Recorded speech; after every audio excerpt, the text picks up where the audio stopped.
Idol Pancho, no, before tayo mag-start, tanong mo na kita, ito ba yung kauna-una mo na XCNTV? Ayan, Mountain Peak Everest Pro. Ito yung latest model pa rin ng Mountain Peak Everest na, ano, no, na XC Hardtail mountain bike frame. Ito rin yung top of the line kasi ito rin yung pinakamagaan. Sagmit ano to? Sagmit Evo 3. Yung Sagmit Evo 3. Yup. Na ano, parang mahaba to 100 ano to? 120. Mahaba nga yung travel nito, 120 no? Kasi yung XC naman hanggang 120 yung travel no? Wow, mukhang matindi yung mga pyesa mo dito sa drivetrain section Shimano Diore XT M8100. Ayun nga, M8100 na 170mm ang crank arm no? Na rin. Ito ba na yung yung tires no? Maxxis Icon na 29 by 2.2 na foldable and tubeless ready. Oo, mas ano to? Mas tolerable sa tenga. Opo. Cause I've been living life right like I could just die any minute. Going for a ride down the side, PCH country limit. I don't need a guide, follow lights, take me where I wanna visit. Are you alive? Or just breathing? Cause I've been living life right like I could just die any minute. Going for a ride down the side, PCH country limit. I don't need a guide, follow lights, take me where I wanna visit. Are you alive? Or just breathing? Flashing red lights, driving at night. Windowless ride, feeling alive. Nothing in sight, forever in flight. Follow those lines. Hello guys, magandang araw sa inyo. So nandito ako sa Bermosa, dito sa Imus, Cavite. So for this video naman po, special bike check episode. Kasi matagal na rin ako hindi nakapag bike check na MTB na naka-suspension fork pang XC. So ito na ulit no. So ang may-ari naman ito ay si Idol Pancho Panduit. Yan. So i-check natin ngayon yung specs ng kanyang XCLTB. Kaya mag-start na tayo. So Idol Pancho, no, before tayo mag-start, tanong mo na kita, ito ba yung kauna-una mo na XCNTB? Hindi po. Pakilan na yan? Pangatlong MTB ko na to. Ano yung nag-ex mo? Sino yung ex mong dalawa? Yung una kong bike, XC din yun, pero mumurahin lang yan na galing sa Walter Mart. Okay. Tapos yung isa naman, Toxic Mortar, XC din yun. Tapos binenta ko para maipo ko dito. Yun pala yung history no? Bale, yun nga, pangatlo to. So, next question naman, Idol, saan mo regular na ginagamit to? Ginagamit ko to pang ensayo, pang rides. Saan mo pala tinitrail to? Di pa nakaranas ng trail yan. Di pa? Lubak-lubak lang. Tinatawag nilang cross concrete. Cross sa lubak-lubak.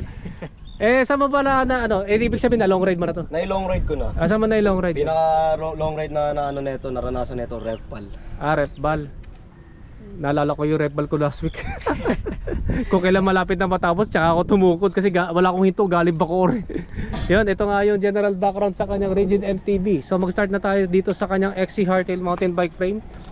Ayan, Mountain Peak Everest Pro. Ito yung latest model pa rin ng Mountain Peak Everest na na XC Hardtail mountain bike frame. Ito rin yung top of the line kasi ito rin yung pinakamagaan. Yan, aluminum 6061. 29er din, no? Katulad sa tropa mo, no? 29er. Then, ang size naman ito, yun nga, size medium or size 16. Tapered yung head tube, full internal cable routing, pang BSA threaded na bottom bracket shell, pang 31.6mm diameter na seat post, through axle yung drop out, then ang disc brake caliper mount naman yan is post mount. Yan, so next naman, ito kanyang suspension fork. Sagmit ano to? Sagmit Evo 3. Yung Sagmit Evo 3. Yup. Na parang mahaba to 100 ano to? 120. Mahaba nga yung travel nito, 120 no? Kasi yung XC naman hanggang 120 yung travel no? Ito, wala akong alam sa suspension fork eh. Yung iba kasi, yung mga na-budget ko na mga naka-suspension fork, may tinatawag silang magnesium daw yung ganito. Ang ibig sabihin nila dito, magnesium daw ito, itong lowers na ito. Okay, ito yung magnesium. Magnesium. Ito to, aluminum. Aluminum. Ito ay Airfort no? Airfort. Tapos, yan, may lockout. Yung ibang na-budget ko may remote eh. Ito ba may remote pa to? Wala, manual lang to. Bali ito yung compression niya. Ito. Iniikot lang. Ito yung compression, tapos ito yung remote, hindi? Hindi, yan, dyan nilalagyan ng hangin. Hangin, okay. Ayun, yun pala no. Para dagdag education para Bali sa ang akin. setup nito, compression lang, wala siyang rebound. Hindi siya tulad ng mga high-end na fork. Magkano ba isang ganyan? Nabili ko yan sa Quiapo, ang score ko dyan is 2.9. Pero pag sa online, mga 3.5. Pero sa Quiapo, 2.9. 2.9 sa suspension fork na Airfort? Ano to? Budget na no? Oo nga po eh. Ayun, Tapos may kahawig pa. may kawig pa no. Yung ano pala nito, yung steerer tube na to, tapered o straight? Straight. Straight or non-tapered. Then quick release yung drop out. Then ang disc brake caliper mount naman yan is post mount, no? Opo. Ano yung yan, curious lang, ano ba yan? Ay, hindi ko din alam eh. Wala, for aesthetic purposes lang siguro. May butas dito yun, sa Oo nga po. gitna. Ngayon lang ako nakakita ng ganito na may ganyan sa suspension fold. So, balik na tayo dito sa MTB niya, no? Ito yung cockpit niya. Ano pala yung brand nito? Yung manibela mo? Sagmit Concord. Concord. Oo. Yung supersonic na Concord yun, di ba? Ito, ibig sabihin, mabilis to. Mabilis. Yun, aluminum, then 31.8mm ang diameter. Naputol ba to? Hindi pa? Pinutulan, dating 780 naging 720. Ayun, 720mm ang width, yung lapad. Then next naman yung ito kanyang grips, OD. ODI. OD na silicone. Next naman ito kanyang Stemetin Trident GX10. Ano nga pala yung haba nito? Parang 70 lang to eh. 70, tapos negative 17. Yan, yung angle, no? Opo. Yan, so next naman ito kanyang tapered headset, Mountain Peak na sealed bearings.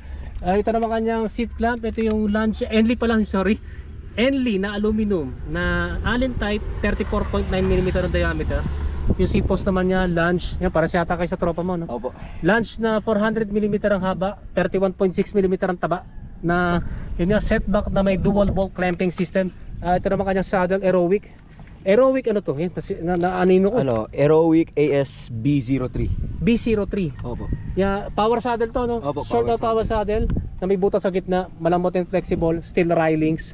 Ano yung feedback mo dito sa saddle mo? Comfort wise? Komportable siya dahil sakto siya sa akin. So kahit hindi ako nagpa-paddings, hindi nasakit yung... Kumbaga sa jowa, perfect combination. Opo. Yan. Sabi ganun din, no? Ito naman yung kanyang drivetrain. Pambansang drivetrain ulit to, 1x, so wala kayong makikita na nakahingal ako. Front shifter, front derailleur at saka extra chain rings. Ito kanyang rear shifter. Jore XT. Ano to, M81 Opo, M80 100. na 12 speed. Opo. Okay. Then ito naman kanyang MTB crank. Wow, mukhang matindi yung mga pyesa mo dito sa drivetrain section, ah. Shimano Diore XT. M80 100. Ayun nga, M80 100 na 170mm ang crank arm, no? Then Halotech syempre, no? Pero yung bottom bracket mo parang BB52, no? Opo, BB52 lang. Yung BB52 na ano pala to? Direct mount. Opo, direct mount. Walang spider sa mga BCD na yan, no? Wala po. Then ito kanyang direct mount na 1x narrow wide na chainring. Ito yung pambansang brand na Decas na 38T. Opo. Yan.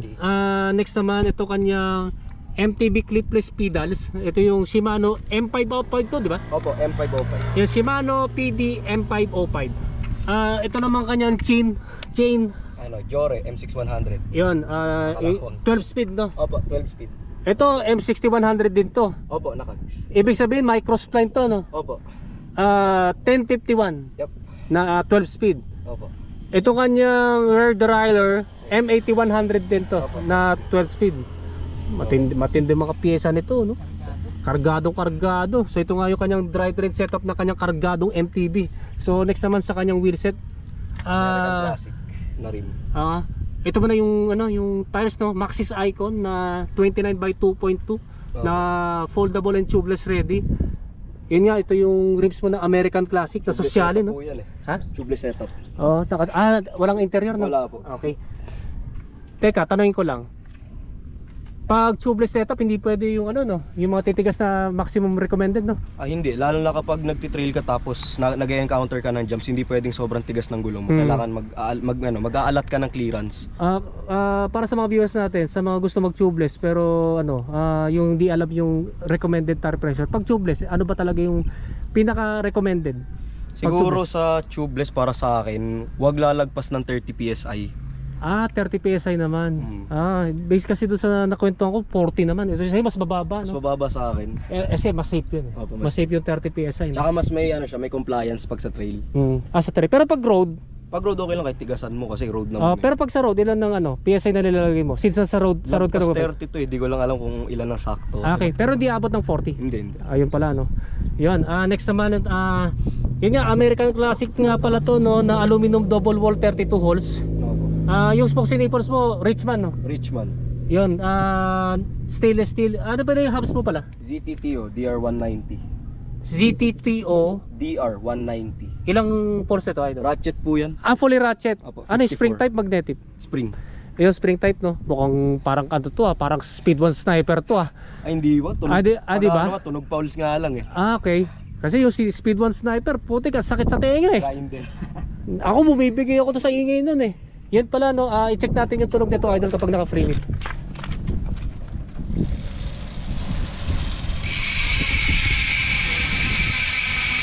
Oo, mas ano to, mas tolerable sa tenga. Opo.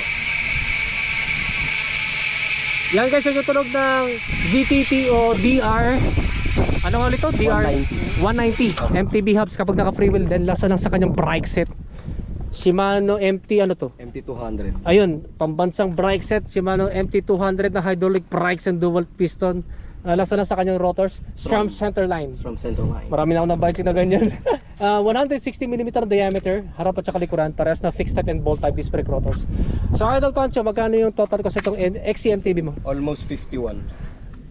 Oh, 51,000 kasi Dior XT, no? Sosyalin eh. Yan guys, ito yung bigatin niyang Mountain Peak Everest Pro XC-MTB ni Idol Pancho Padwit. Yan guys, na i-budget na natin tong Mountain Peak Everest Pro XC-MTB ni Idol Pancho Padwit. So kung meron kayong tanong regarding dito sa kanyang XC-MTB, i-comment na lang ninyo sa comment section down below. O siya, ulit kayo. So yan, tulad ng shoutout ko kanina, shoutout sa crush ko at saka sa section namin at saka sa mga hawak ko sa room namin as an officer. The Yan. mystery. Oh. Shoutout sa competence, tapos sa kaklase ko nung grade 9 si Marby Chaida at si Jared Ay, sa mga Dalamasal. shoutout.